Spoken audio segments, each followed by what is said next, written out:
Alors bonjour, je m'appelle Manon, je suis technicienne au service des espaces verts. Je travaille sur la gestion des espaces verts pour les rendre plus écologiques, plus favorables à la biodiversité. Donc le service des espaces verts, c'est un service qui compte 90 agents, jardiniers, techniciens. On gère à peu près 130 hectares d'espaces verts, les parcs, mais pas que. Le service des espaces verts s'occupe aussi de l'entretien des arbres. Donc il y a environ 13 000 arbres qui appartiennent à la ville, sur Roubaix. L'entretien des arbres, c'est la plantation, le suivi de l'arbre, l'arrosage, l'élagage, l'abattage, si jamais il y a besoin.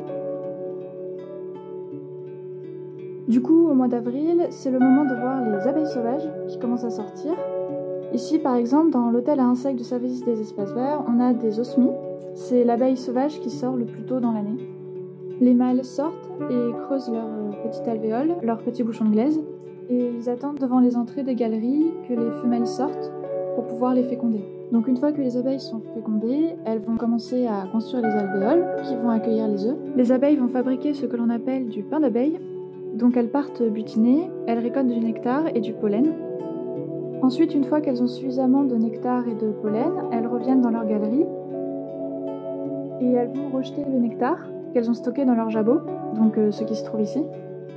Elles vont le rejeter, elles vont le tasser avec leur front sur le fond de la galerie. Ensuite, elles vont faire demi-tour, elles vont avancer dans la galerie à reculons et elles vont frotter leur abdomen pour enlever tout le pollen. Et ensuite, elles vont continuer de masser jusqu'à obtenir une mixture de pollen et de nectar qui s'appelle donc le pain d'abeille et qui servira de réserve de nourriture pour la future larve. Une fois que la quantité de pain d'abeille est suffisante, elles vont pondre un œuf, pondre leurs œufs. Ensuite, elles laissent un petit espace et elles clouent l'alvéole avec un bouchon de glaise avant de recommencer. Les osmies sont des abeilles assez grosses, elles font la même taille qu'une abeille à miel, et ce sont des abeilles qui ne piquent pas. Les mâles se reconnaissent à leur petite barbe blanche qui est sur la tête, tandis que les femelles sont déjà beaucoup plus grosses que les mâles, et surtout elles ont une tête bien noire. L'osmie cornue, en l'occurrence, elle se reconnaît par son abdomen qui est roux et par son thorax qui est noir.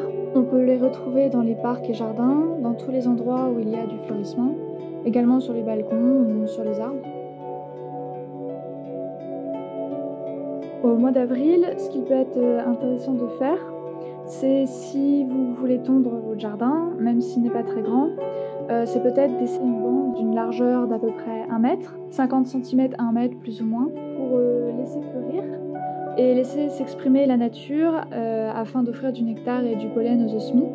Et pour ceux qui ont un balcon, ça peut être intéressant de prendre une ou plusieurs petites jardinières où vous pouvez en fait y semer de la prairie fleurie ou des fleurs sauvages qu'on peut trouver en jardinerie, en petits kits.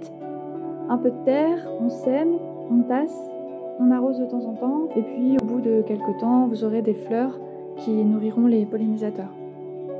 Je vous donne rendez-vous le mois prochain pour de nouveaux conseils.